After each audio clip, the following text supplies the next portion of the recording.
Good morning, Big Broda. Wanted to do a video message for you. I've been laying in bed since 3 o'clock this morning, thinking about all the good times and the bad times and crazy memories. And I just want to start off by saying I love you, man. You're my big brother, my hero. Always have been, always will be. And just my mind was rolling and rolling and rolling. All the crazy times we've been through, and one in particular,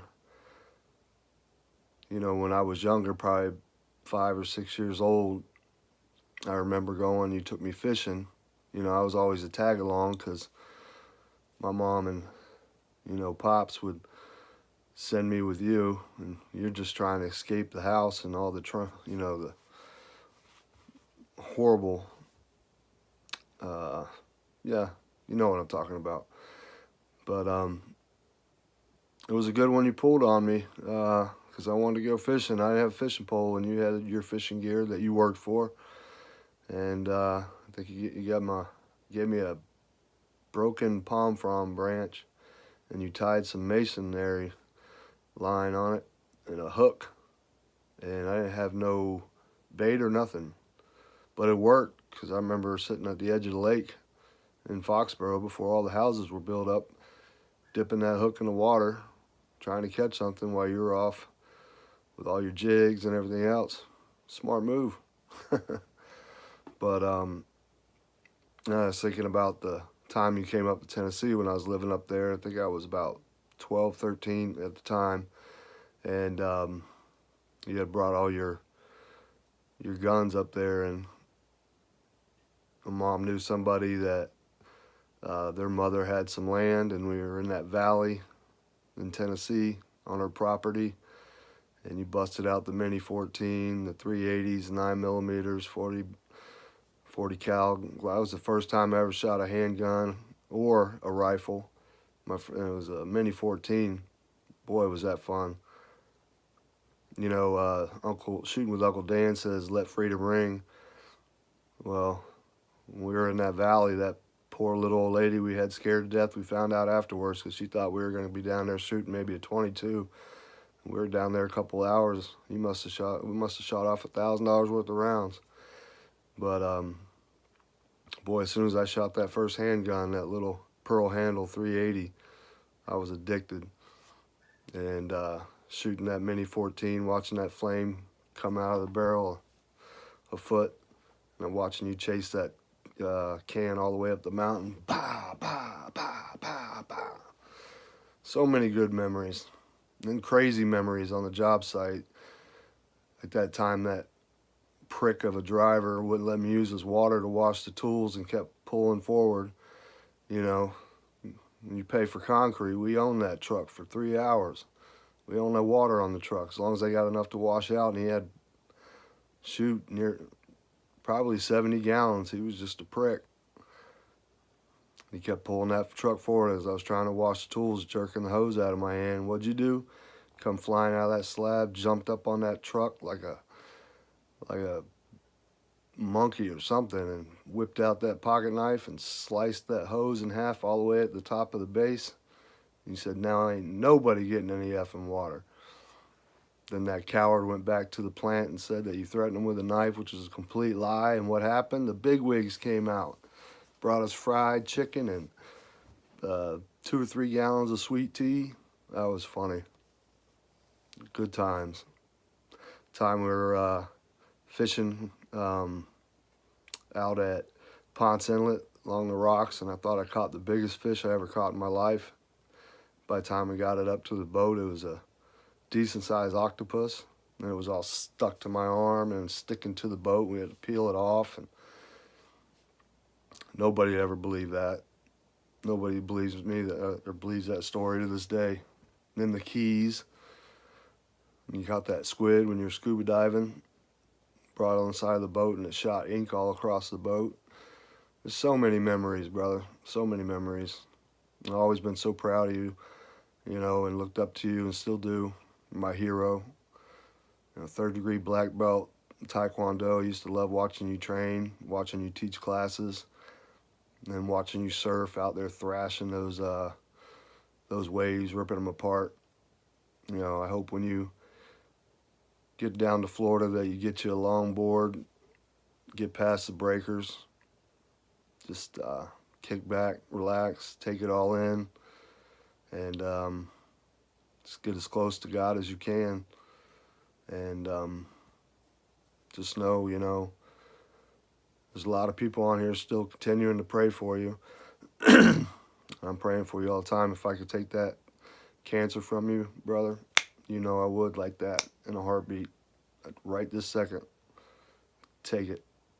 Not think twice. In a heartbeat.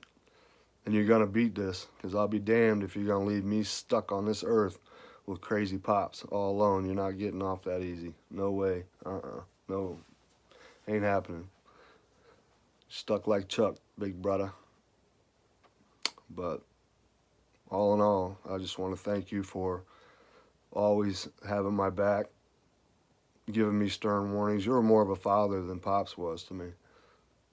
That's the God's honest truth. All the times that I screwed up, got drunk, didn't come into work when I would be working with you, and, you had to take on a lot of heat and hire me back.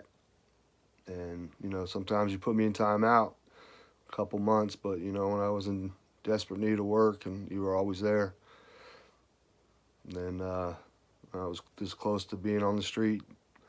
You put me in Haven up in one of your rental houses. You always made sure I had a roof over my head.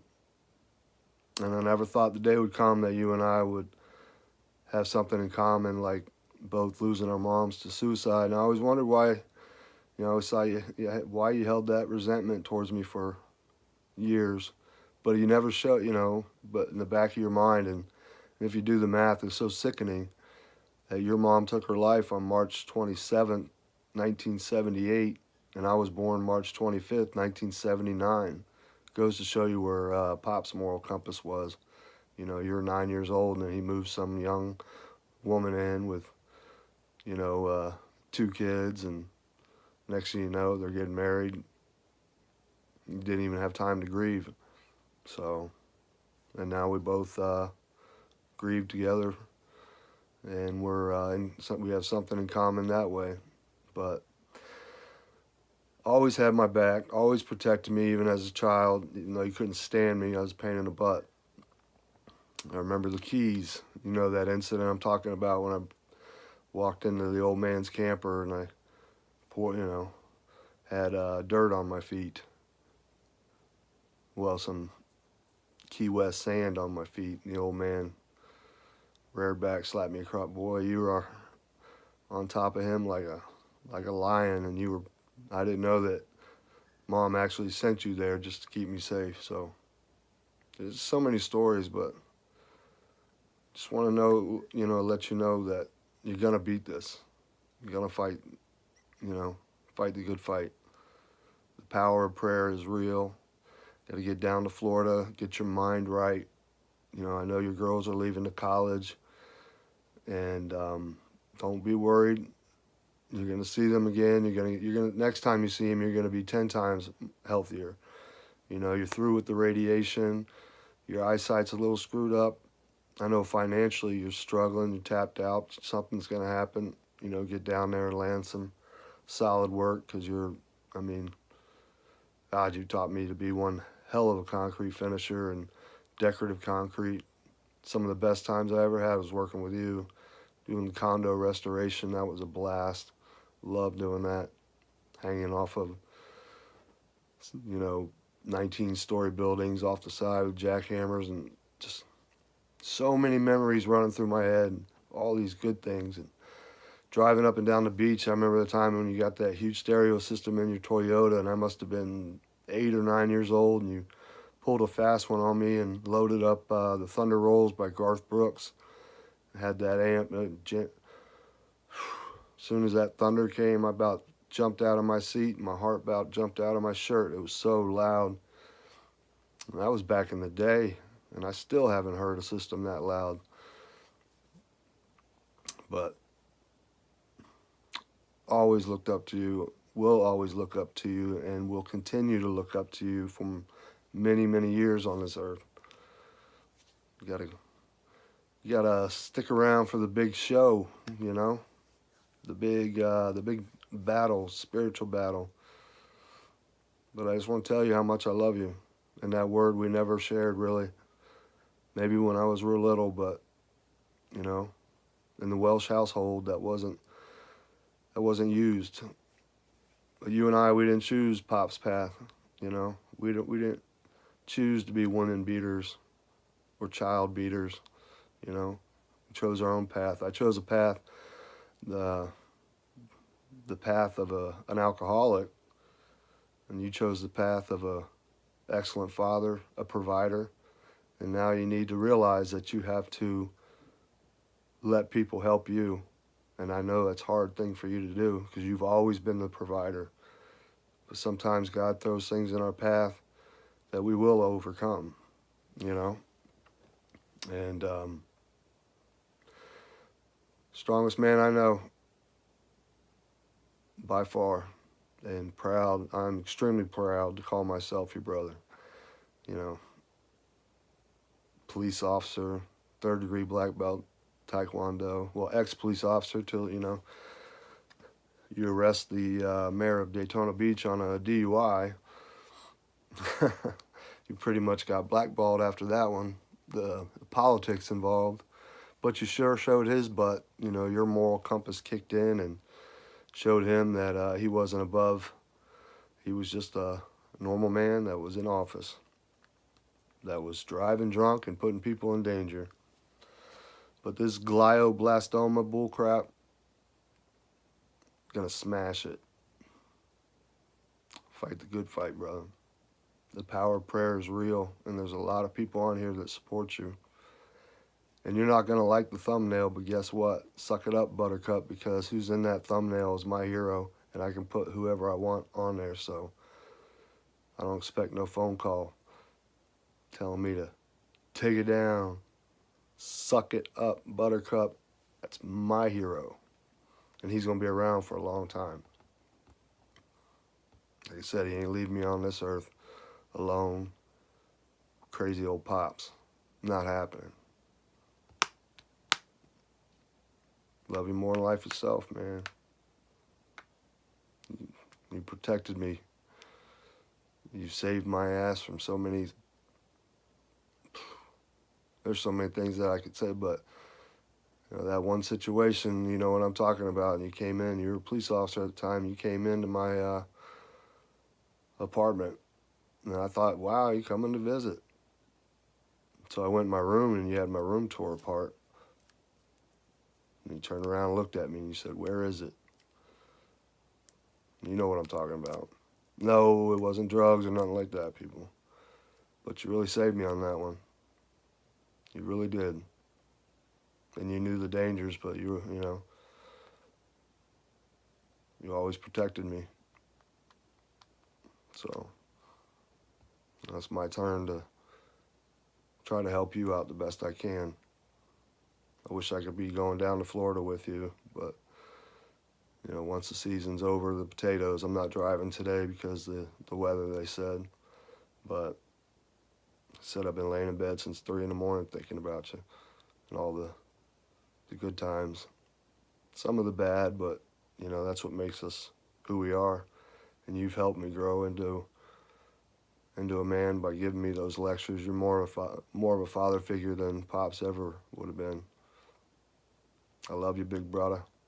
We're gonna beat this. Gonna get God's medicine in you. Get your diet right. Get you alkaline the proper way. So I want you to have an awesome day today. Go for a walk. And just know that you got a lot of people, once again, that are praying for you. I can't express how much I love you, big brother. Like I said, we never used, you know, but love you. Have an awesome day. Later.